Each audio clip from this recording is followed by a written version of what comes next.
Welcome to State of the Game Refresh. You may notice that the game looks a little bit different than it did last time, and that's because Roblox decided that they're going to make the worst financial and business decisions of the last decade and basically kick us off the platform. If we kept using Roblox, we wouldn't be able to have 93% of Roblox's player base play Dark Horizon, and we would also have to pay a monthly fee to keep it up on the platform, as well as age verify every single one of our developers to keep working together. We just eventually decided we've had enough, and we're going to move to Steam.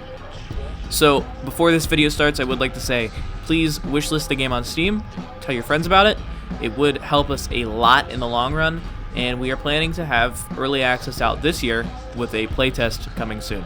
And we are still making very steady progress, so don't worry about this taking super long, because we've made just about the same amount of progress as we had on Roblox. And I'm also going to be completely honest, it's not a good look staying on Roblox, because all of the things that have been happening on the platform recently, the pedophilia, the mismanagement of moderation, it does not give us a good look.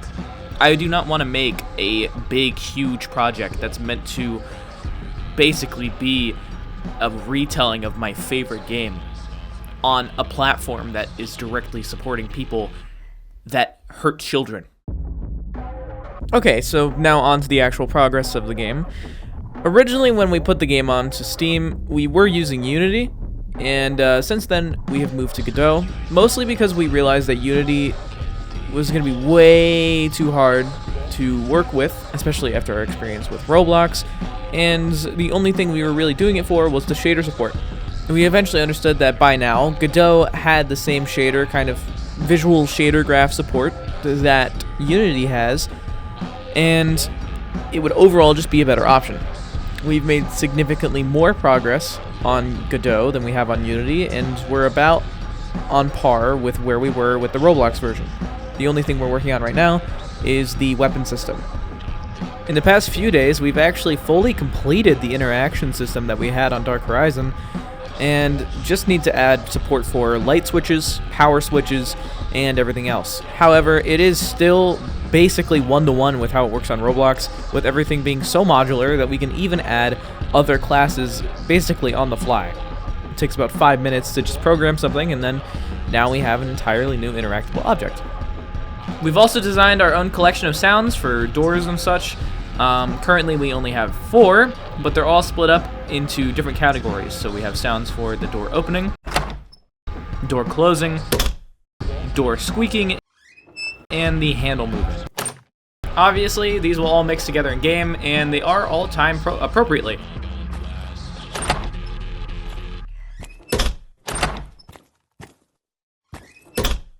The character system is also a big part of what we've developed. This is entirely custom made, well, obviously, because Godot and stuff, we don't have a preset character anymore. But we have designed this to feel as fluid and as realistic as possible, while also not feeling like it's going to give you motion sickness. Because we know that the key of having an FPS game especially is making sure that your character's controls and movement feels good, smooth, you know. I mean, that's kind of standard, but still, it's a big part of what goes into how a game plays and feels. So we've made it so there's different layers of head bobbing. So we have the normal head bob, a noise layer, and then we have an impulse head bob. The impulse head bob is what's used for jumping, landing, anything that pushes the character's camera with an amount of force, and then the actual noise bobbing is what makes it so your camera looks around kind of like you're stepping or running. It adds a little bit of shake to the camera.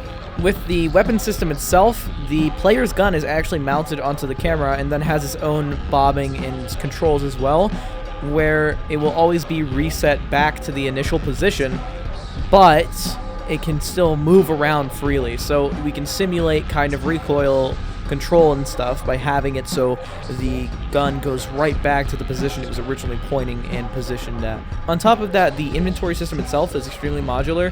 We simply put an ID into the global data of the game and then link that to a scene, which we will then mount to the camera based on what's in the player's inventory. And we'll go through every single of the player's weapon slots and then choose which one is free or has a value, and then take the value of what's in that weapon slot and put the weapon onto the screen.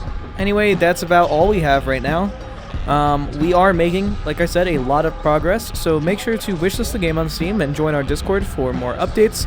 Link to both of those will be in the description. And thank you for watching.